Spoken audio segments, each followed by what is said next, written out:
안녕하세요. 11월 6일 금요일 한 절 앉기 시작하겠습니다. 오늘 본문은 데살로니가 전서 4장 13절부터 18절까지의 말씀입니다. 데살로니가서 전체를 관통하고 있는 아주 중요한 신학 사상이 있는데 주님의 재림에 관한 것입니다. 사도 바울도 각 장에서 언급할 정도로 중요하게 다루고 있는데요. 여러분은 주님의 재림을 기다리고 계신가요?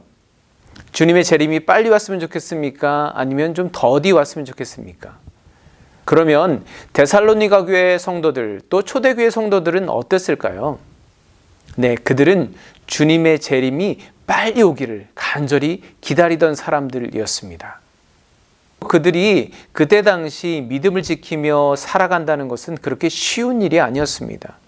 모진 핍박과 박해를 감내해야 했고 목숨을 걸고서 신앙을 지켜야 했기 때문에 주님께서 어서 속히 오시기를 간절히 기다렸던 것이죠.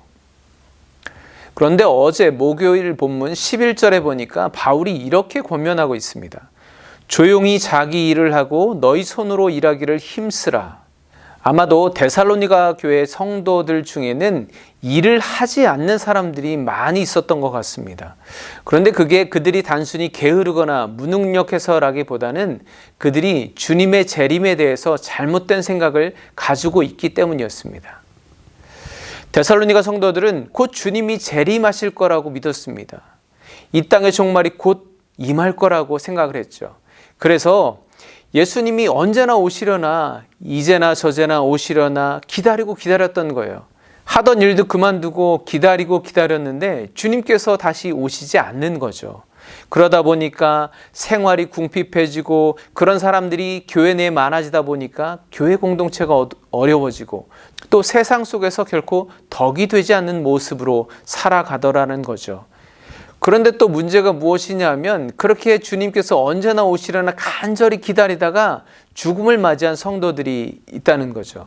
그러다 보니까 한두 사람씩 예수님의 재림에 대해서 의심을 갖게 되었습니다. 우리가 이렇게 모든 것을 전폐하고 주님 오실 때만을 기다리고 있는데 주님께서 오시지 않으니까 자꾸만 의심이 생기고 질문이 생겨가는 거죠. 이에 바울은 그러지 말고 일단 일부터 다시 시작하라고 권면합니다. 그리고 주님의 부활과 재림에 대한 그의 답을 내놓습니다. 오늘 몇 절 말씀을 좀 보려고 하는데 먼저 13절 말씀을 보겠습니다. 형제들아, 자는 자들에 관하여는 너희가 알지 못함을 우리가 원하지 아니하노니 이는 소망 없는 다른 이와 같이 슬퍼하지 않게 하려 함이라. 아멘. 일단 바울은 죽은 자라고 하지 않고 자는 자들이라고 표현합니다. 그 말은 언젠가는 깨어날 거라는 거죠. 언젠가는 다시 부활할 거라는 것을 전제하고 말씀하고 있는 것입니다. 즉 하나님을 알지 못하는 이방인들처럼 죽음 때문에 절망하고 슬퍼하지 않기 위해서는 믿음 안에서 죽은 자들의 장래는 어떻게 되는지 분명하게 말해줄 필요가 있었던 것입니다. 다시 말하면 부활에 대한 믿음을 견고하게 해주려고 이 글을 적어 나가고 있습니다. 일단 바울의 답을 한번 들어보겠습니다. 우리가 예수께서 죽으셨다가 다시 살아나심을 믿을진대 이와 같이 예수 안에서 자는 자들도 하나님이 그와 함께 데리고 오시리라. 그 후에 우리 살아남은 자들도 그들과 함께 구름 속으로 끌어올려 공중에서 주를 영접하게 하시리니 그리하여 우리가 항상 주와 함께 있으리라. 그러므로 이러한 말로 서로 위로하라. 아멘.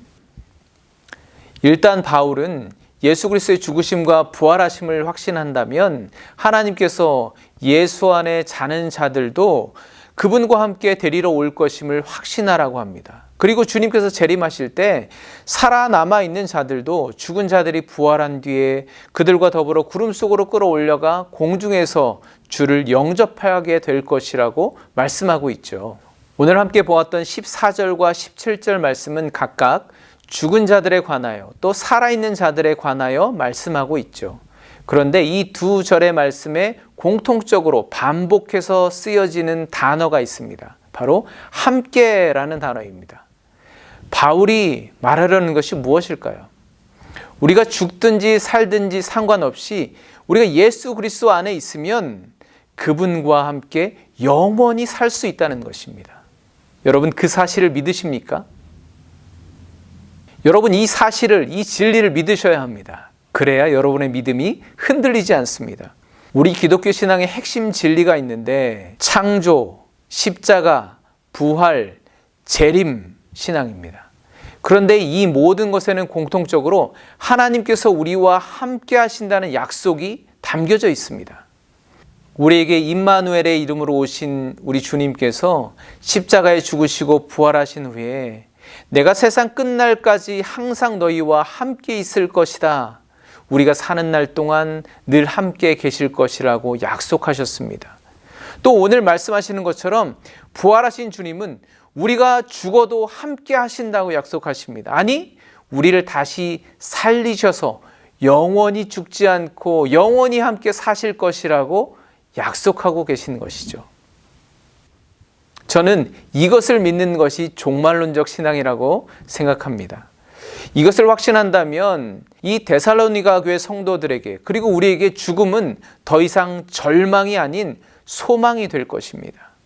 바울은 오늘 이 부활의 믿음을 우리에게 가르쳐 주고 있습니다. 그리고 그 믿음으로 서로 위로하라고 권면하고 있죠. 우리 삶에 하나님께서 나와 영원히 함께 하신다. 그것만큼 우리에게 큰 위로와 소망이 되는 것이 있을까요? 사실 제가 앞에서 좀 장난스럽게 질문 드렸지만 혹시 여러분들 가운데는 너무 아프고 고통스럽고 고단하고 외로워 홀로 견딜 수가 없어서 주님 제발 속히 오시옵소서.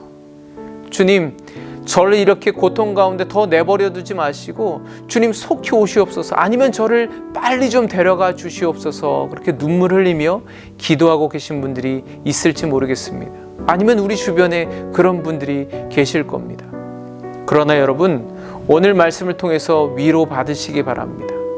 하나님은 내가 살든지 죽든지 우리와 영원히 함께 하신다고 약속하십니다. 죽을 것 같은 우리, 아니 이미 죽은 우리를 다시 살리셔서 영원히 당신과 함께 살겠다고 오늘 말씀을 통해서 다시 한번 약속해 주고 계십니다. 이 시간 그 주님, 부활의 주님을 바라보시고 위로함 얻으시는 하루 되시기를 간절히 바랍니다. 기도하겠습니다. 하나님, 오늘 우리의 삶이 참 고단합니다. 외롭고 견디기가 힘듭니다. 아무도 내 아픔을 알아주지 못합니다. 그러나 임마누엘의 주님께서 나와 함께 하시기 위해 나에게 오셨고 보혜사 성령께서 지금도 내 안에서 나와 함께 하시고 부활하신 주님께서 죽어도 살아 영원히 함께 사실 것을 확신하는 믿음을 회복케 하여 주시옵소서. 그래서 오늘 하루도 절망 중에 더욱 찬란히 빛나는 주의 부활의 소망을 바라보게 하여 주시옵소서. 부활이요 생명이신 예수 그리스도의 이름으로 기도합니다. 아멘. 제가 책에서 이런 글을 본 적이 있습니다. 부활의 신앙은 미래에 지속될 삶이 아니라 지금 여기에서 살아야 하는 우리의 삶과 더 긴밀히 연결되어 있다. 그렇습니다. 오늘 죽음을 넘어서 부활을 사시는 여러분 되시길 간절히 축복합니다. 내일 토요일 아침에 다시 뵙겠습니다. 감사합니다.